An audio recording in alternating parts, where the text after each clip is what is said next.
All right, you're still watching the program this morning on ITV. It's 9 time for our second discussion. Just like you had in the first segment, we're still looking at the Assent to Electoral Act 2022 matters arising.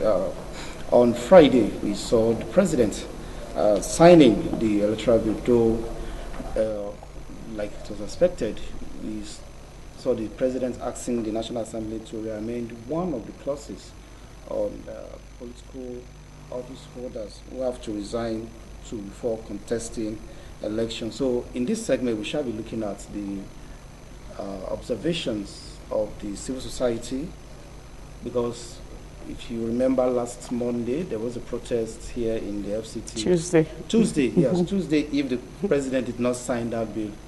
We saw that protest, and one of those who were part of the conveners of that protest is here in the studio with us, NLB. She's the convener of Civil Society Situation Room. Very good morning to you, ma'am. Good morning, and thank you for having me. Yes, let's begin from Friday when the President signed the bill. Civil society, we know it was a win for you guys that Friday. How did you receive that news as soon as the President signed the bill? It was great news. It was to watch, and but to say it's a win for Civil Society Situation Room, I think that may not be what we should be looking at. Okay. It was a win for Nigerians. So I say congratulations to Nigerians, and I say big well done, to the father of the nation for being courageous enough to sign, to append his signature, even when the National Assembly added another clause, because that wasn't there. So we need to give kudos to him as well. And to the National Assembly also, though there has been, there have been a lot of going back and forth, but I say a big well done to them, because when we cried, earlier in the year, why, towards the end of the year, when the President declined assent, we were really worried about the next, steps. But the National Assembly, they came back from holiday and quickly, passed the bill again, amended and passed the bill, and they sent it to the President by the end of the first month, which was on the 31st of January. And so I think it was a great job by so many stakeholders. There have been so many. There were, the committees, both in the Senate and also in the House of Representatives, the kind of back and forth, the energy, the time that was put into that bill, now an act, I think is kudos. And despite all of the things, like you have your concerns, what we had asked for the President to do was, even if he has some concerns, he should pass the bill, just like the petroleum bill, just like the appropriation bill, and then, make your complaints and go back to the National Assembly. So we're really excited and happy that he was able to assent to it. All right, before we look at clause by clause, if time permits of the bill, what does this mean for our electoral process going forward? Because we saw INEC immediately the next day had to bring out the timetable for the next election. I think this was why we went out, on that Tuesday. And that was because we felt it was going to affect the timeline, and it really has. 360 days to go. And that was why we were saying on that very day, if we're still going to have our election on the days we're, proposing, it should have been signed on that day. But good enough, it's been signed. INEC has come out with the guidelines. So the presidential election, we see the elections now being staggered, for 25th of February and also 1st of March as it were. But it's going to also affect the off-cycle elections in Ekiti and Osun. We want progression, progress in our democracy. And we believe that having this bill will lead to a lot of inclusion. It will lead to timely planning, and better planning and better credibility in our elections. All right, let me take you back to what you said, that the President signed and probably has to sign the bill before returning back to the National Assembly to make an amendment. Are we not going to be seeing maybe some other group coming up to challenge the President for signing and returning the bill back to the National Assembly? Okay, that's why when you have precedents, you always also cite it. The petroleum bill, came up and was signed and then returned to the National Assembly within 24 hours. And so it doesn't matter. No law is perfect.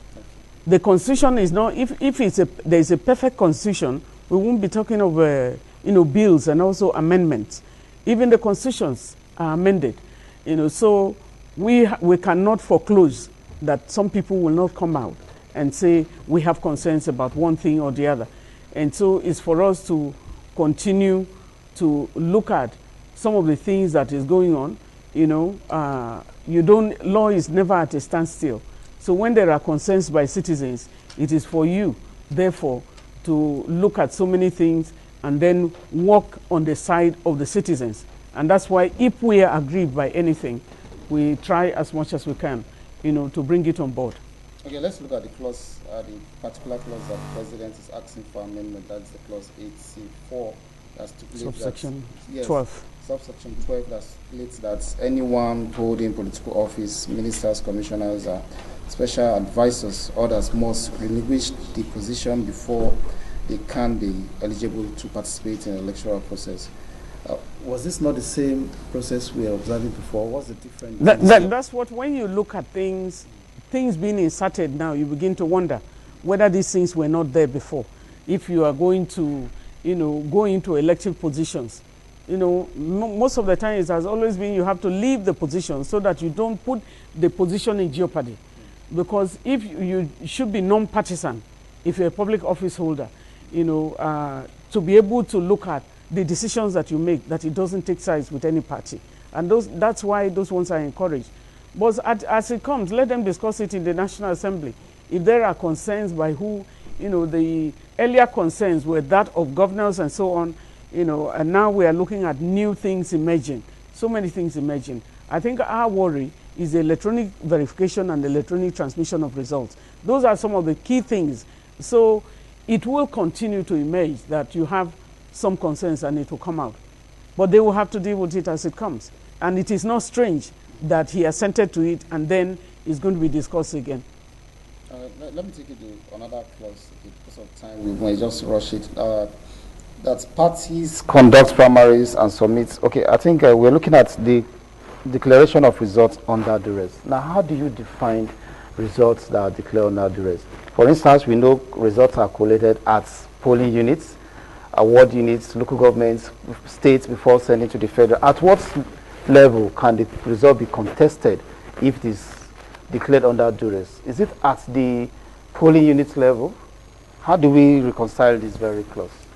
You see, the earlier act, does not allow INEC to deal with anything when somebody is under duress and pronounces a result that is false. And that was, but now what it is coming to is if you declare results, if even the results right from the polling unit, already, it's electronically transferred. And so it's going to be different this time that you collate the collation of the results. INEC will see what is coming on to them. Because what was happening is, if you have a result and you even transfer, what we had in Anambra, we had more than 5,000 results that we're expecting to be logged into, to be uploaded into the INEC portal. But before midnight, we had about 4,900 results already. But they still cannot use the transmission of that result officially, because it's electronically it's been downloaded into the portal.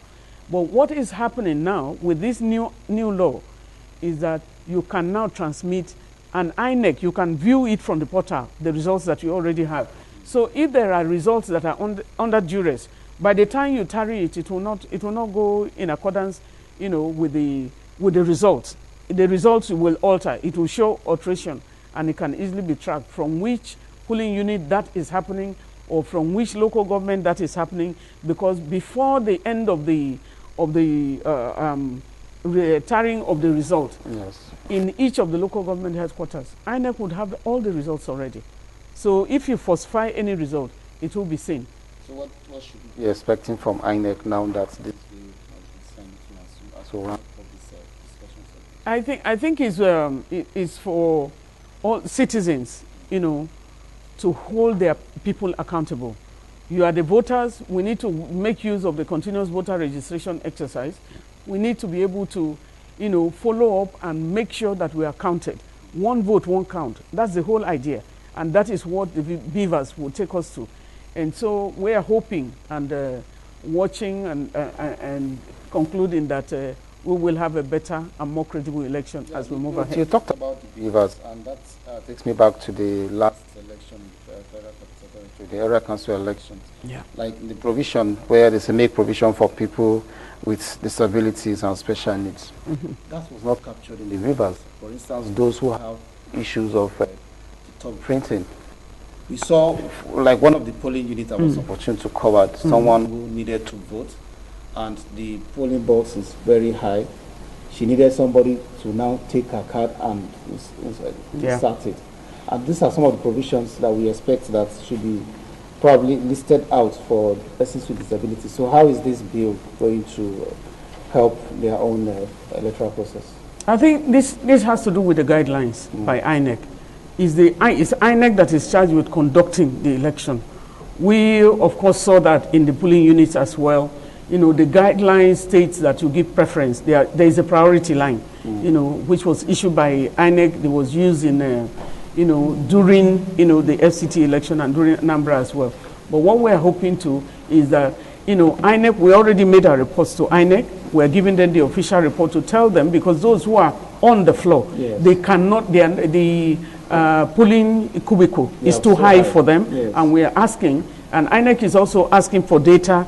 They're looking at the data of the number of people that are affected by that, so that you don't build a cubicle and nobody goes there to you.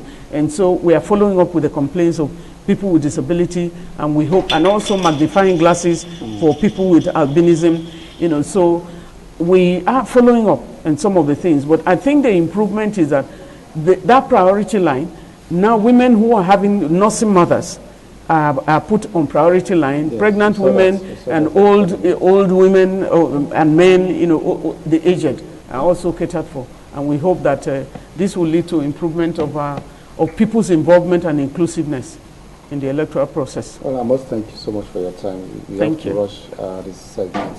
Well, it has been the convener, civil society, and country director, Action Aid. Yes, country director, Action Aid, situation room. We've always had you on the program. NLB, thank you so much for your time. Thank you for having me. I hope we'll call you some other time to look at in-depth analysis of this bill. As very much your time. Thank you. We'll take a quick break here. When will return to the time for the paper review segment?